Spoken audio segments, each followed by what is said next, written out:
Hi everyone, I'm Rebecca Keppel. I'm here with another Distress Oxide ink video. This time I'm doing some layered stamping on Kraft Cardstock, and you can see that the Distress Oxide inks stamp beautifully on Kraft Cardstock. They also layer really well. So let's get started making this card. So to start with, I have my MISTI out, a bunch of Distress Oxide inks. I also have my creative corners for the MISTI and a bar magnet. I'm using a stamp set from Simon Says Stamp that's called Tons of Hearts. So this isn't actually a layering stamp set, but we are going to do some layering. And with the Distress Oxide inks, it's really cool that you can layer the colors on top of each other.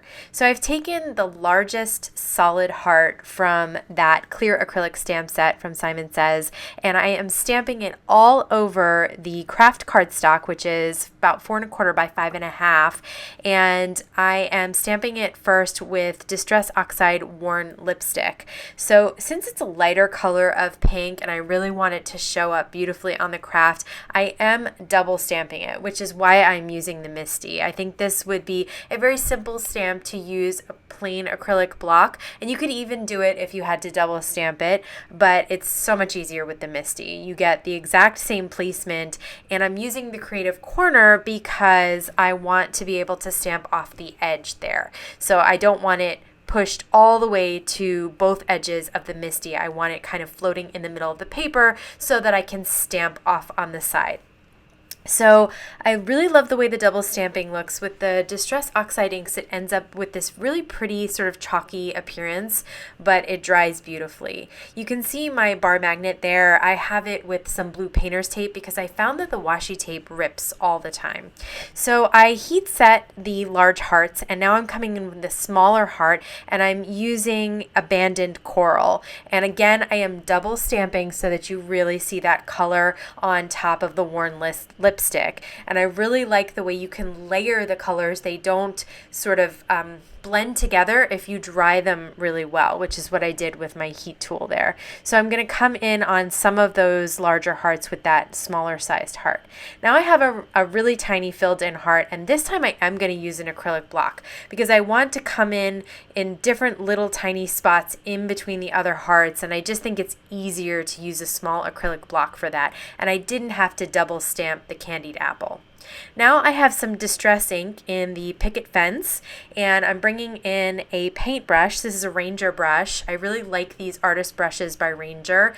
They're very affordable, and I think they're really nice quality too. So I've smeared the Picket fence on the acrylic block, added some water with my brush, and now I'm just flicking some white splatters all over that white cardstock and on top of the hearts as well. And in a few spots you'll see that that water that's mixed in with the Picket fence actually sets the oxide inks to start activating, and it's just a really pretty combination. I really like making backgrounds like this. It was super fast and easy to do, so I really recommend taking a look at some of your repetitive stamp sets like these hearts and see if you can play around layering up your Distress Oxide inks with them.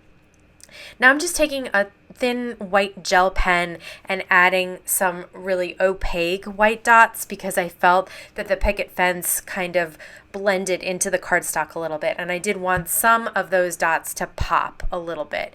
So just a few here and there, not a big deal at all, and you can absolutely skip this step. I do think that the Picket fence looks phenomenal on top of the hearts. So I'm going to use the Thermoweb Memory Runner XL, which is a tape runner, and I'm going to put the tape runner on the Kraft Cardstock and put a slightly smaller piece of white fun foam behind it. This way I can pop up this card panel that I cut slightly smaller than 4 1/4 by 5 1/2 onto a top folding note card. I am using Gina K white cardstock, which is a really heavyweight cardstock, and I love the way it holds up on cards like this. I've also cut out a Missing You sentiment using a Simon Says Stamp Missing You die. I've cut cut this out of black cardstock. Again, this is Gina K black cardstock, and I'm using the Ranger multi-medium matte behind these sentiment words so that if some of the adhesive comes out the side, I won't see it on my card at all.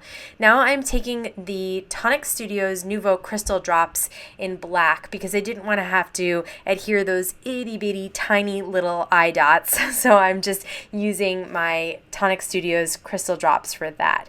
And then I am taking some Ranger glossy accents and going over the entire sentiment with the glossy accents. And this way it sort of matches the Tonic Studios Crystal Drop eye drops there. So I'm just going to go over the entire sentiment, and this actually did not take me very long at all, and I think it had a really nice impact because it's both dimensional and it is glossy. So I'm going to use those same glossy accents, and I love that little applicator tip that I have there, and create a few clear dots all over the card panel. And once I do that, my card is pretty much done. So this is a way to use your Distress Oxide inks to simply stamp on Kraft Cardstock. I love the way the colors layer on top of each other and how beautifully they look on Kraft. You could also try this on other dark colors of cardstock too. I've linked all the products that I use down below if you want to check them out. I want to thank you so much for stopping by today, and have a wonderful day.